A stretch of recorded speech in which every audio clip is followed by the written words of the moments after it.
বিদেশে বসে দেশের বিরুদ্ধে অপপ্রচারকারীরা রেহাই পাবে না। শনিবার সংযুক্ত আরব আমিরাতে প্রবাসীদের আয়োজিত এক সভায় এমন মন্তব্য করেন তথ্যমন্ত্রী ডক্টর হাসান মাহমুদ।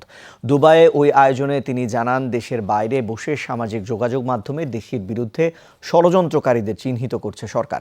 সংশ্লিষ্ট প্রশাসনকে জানিয়ে তাদের বিচারের আওতায় আনার হুঁশিয়ারি দেন এই নেতা। ইতিমধ্যে প্রবাসীদের মাধ্যমে কয়েকজনের বিরুদ্ধে মামলা করা হয়েছে বলেও জানান তিনি। এ সময় অপপ্রচারকারীদের দেশের জন্য হুমকি হিসেবে আখ্যা দেন আওয়ামী লীগের এই নেতা। অনুষ্ঠানে উপস্থিত ছিলেন দুবাইয়ে নিযুক্ত বাংলাদেশের consul general PM Jamal Hossain.